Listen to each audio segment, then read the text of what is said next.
If you have to pay for a woman, she doesn't like you. If she like you, she will be happy with some McNuggets in your bedroom. Hey, the KMX experience. I told you I would give y'all financial advice, and that's what I'm here to do. You know, if you have $1,000 or $100,000, it's about keeping it and building it. But I got y'all. Any income level you can save. The problem is people don't like to live below their means. People want things. People don't know how to live. I live below my means as hard as I can.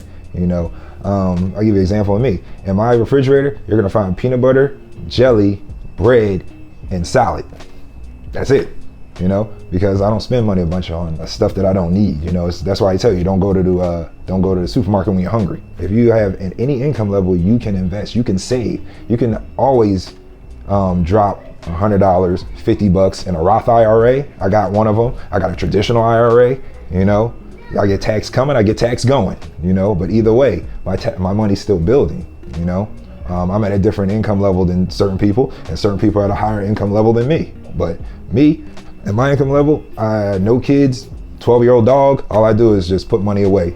Right now, I'm dropping 8% of my check in a deferred comp payment, and I'm also dropping $100 a month in a Roth IRA, and I'm also dropping another $500 a month in a separate banking account over here that's not attached to my main banking account, but I can wire that to that every month. It's just scheduled, just regularly scheduled. I don't even have to do that. It just takes it automatically, so I don't even see it. If I don't see it, then I was like, oh, I don't see it, but look, I have this little bit of money I can work with. But then in a couple of years, I'll have all this money over here, and I have deferred payment over here, deferred comp over here, then my pension over here. You have to save, because the way it's going, nobody's gonna have Social Security. My age group, your age groups, we ain't gonna have Social Security. We just MIA. You know what I mean? And SOL. We're just basically SOL.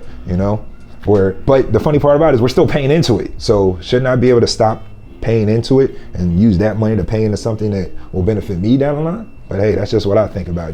But yes, any income level, you can save something. I don't care if you save $1, $2. I was messing with this young lady, and her account and her finances were so messed up. I was like, baby girl, this is what you do.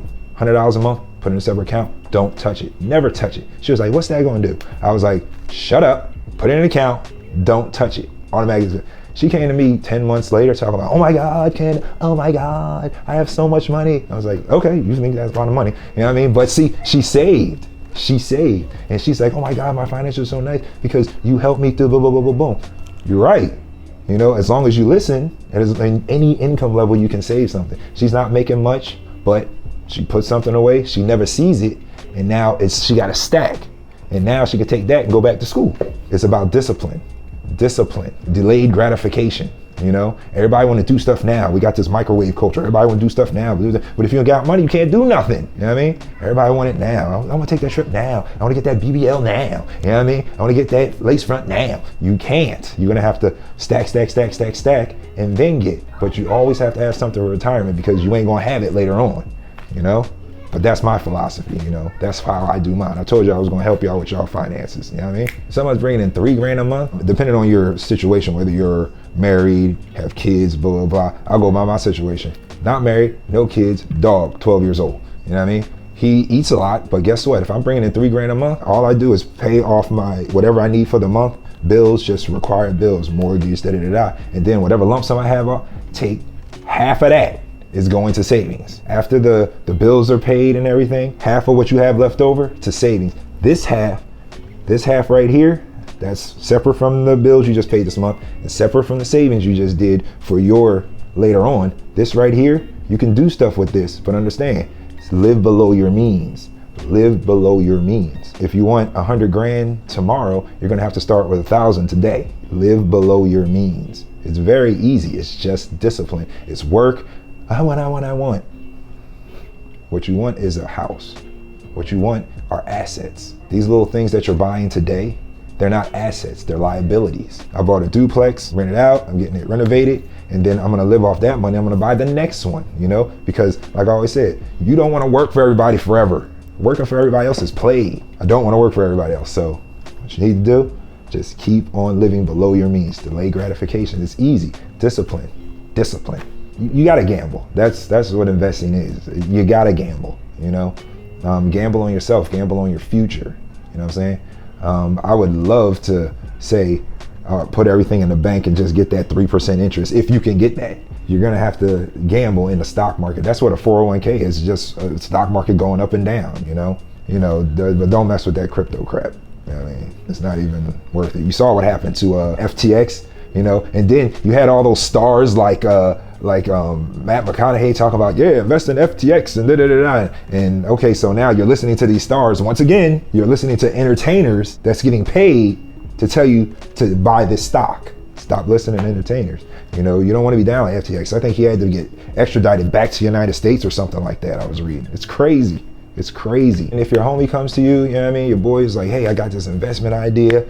How would you come in on me with it? First off, I find out how much you want and for how long. What is my return on that investment? Will I get 10%, 12%, whatever, because I like when people come to me, but you can't just come to me like, I need money and that's it. I'll find out what he wants to do. Just like if I need somebody to invest in something I want, I bring you a packet. I'm like, hey, this is how much it was worth doing this year. This is how much we can make during the year. This is how much you're gonna, because it's all about numbers. Show me the numbers. That's all I want to see. Show me the numbers.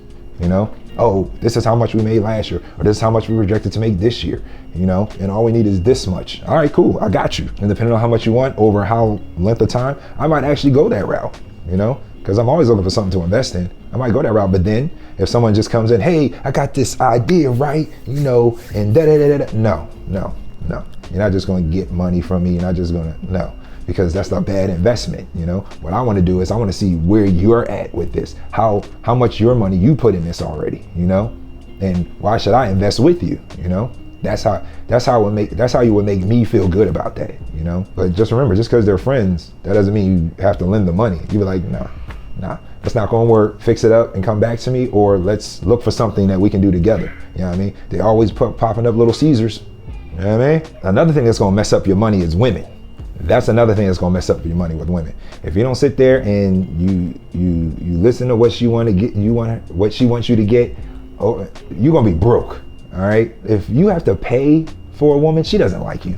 Let's just be real. If a woman wants you to keep buying this, I want you to take me out here. I want you to buy me this. I want a big, ridiculous bag that ain't worth shit. You know what I mean? I want you to take me to the best restaurant. See, understand something. If she likes you, she makes it easy for you. If she doesn't like you, you're gonna pay. That's what you have to understand. Now, if a woman just wants expensive stuff, and if you came with your wallet, understand that's the type of woman you're gonna get. If you came with your wallet out like, hey, I can take you to this, and okay, don't be mad if she says, I want this, I want these shoes, I want that. No. And if you didn't come with your wallet and she's acting like that, then you gotta cut her off, because you have to be on your purpose. What do you want? You know what I mean? You as a man, what do you want? She's just out here. What do you want? And she's supposed to be following your lead. If you sit there like, nah, I go out like once a month as a treat for me, but usually throughout the month, I'm cooking for myself. Now, if she comes in, oh no, I want to go out twice a week, go to Roof Chris and go to, I don't even go to Roof Chris. I want to go to PF Chang's, No, you got to tell her no, And if she sits there like, oh, well, I don't want, bye. It's too late in the day. Do you see how much gas is? It's too late in the day to be sitting there worried about a female want to sit there and like, oh, I want to go here, I want to go here. Okay, well, if our relationship is going to be transactional, I'm going to need you to transact some of that pussy over here. And then you'll see what she says after that. Oh, well, I'm not, you know what I mean? I was out on a date the other day. Kenn Morgan Xperience. I told you I'm gonna give you my experiences. I was out on a date the other day. This woman said, I want to go on a dinner date with you, Ken. That's what I call a date. I was like, really? Well, you ain't getting a dinner date with me because I don't know you like that. And she told me, and I said, why don't you just cook for me?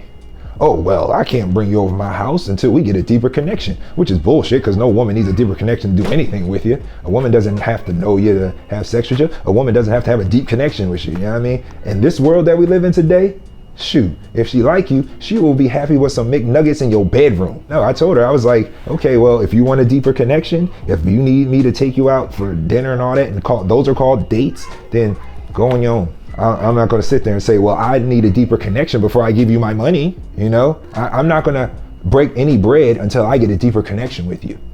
You see how stupid that sounds? When I go out for a date, the first thing I'm going is to a coffee house, a little coffee shop, because I want to get to know you.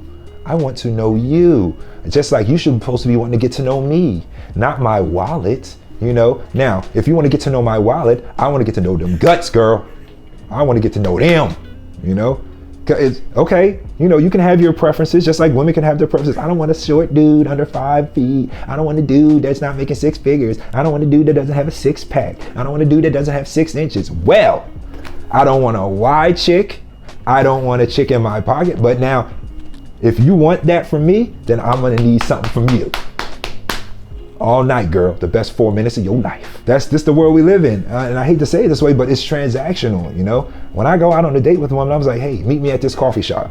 We gonna get some coffee. That's it, coffee and convo. If she likes me, she'll say, okay, cool, let's go get some coffee. Second date, we gonna go get some drinks. Drinks. Mean, I get one, you get one. That's it. If you feeling me, that should be enough. If you like me, if you wanna see where this goes, if you wanna build a legacy, then that should be enough, you know? Now the third date, if I actually care to be bothered with you, because sometimes the second date is like, oh God, we'll go get some appetizers. We'll get some drinks and appetizers. No, you stay on the appetizer part of the menu. No, we're not going down to the, no, see, you're going down to the main shit. No, appetizers, you know? That's what you get, you know? Because I'm not a foodie. I'm not here to supply you and get your stomach full. You know, that's the other dude. And let's just be real. Every woman you're dealing with is dealing with another dude. I believe in my mind that any woman that I talk to is messing with 3 dudes. Let's see, are you gonna make it easy for me and we can get to know each other? Or are you gonna try to get money from me? Because if you're trying to get money from you, I'm gonna need to dig them guts. Hey, did y'all like that about the financial advice from the Kenn Morgan Xperience? I told y'all, I got y'all, you know, I'm always gonna do that for y'all, you know, because I want y'all to make sure y'all miss those pitfalls and perils that I did so y'all can just see the promise. Take your financial future seriously. That's what I want you to say. And if you have anything that you wanna add to the conversation, add to the discourse, like, subscribe, comment, always give me a thumbs up right there, you know, I appreciate everything. We wanna take it to 300,000 in no time.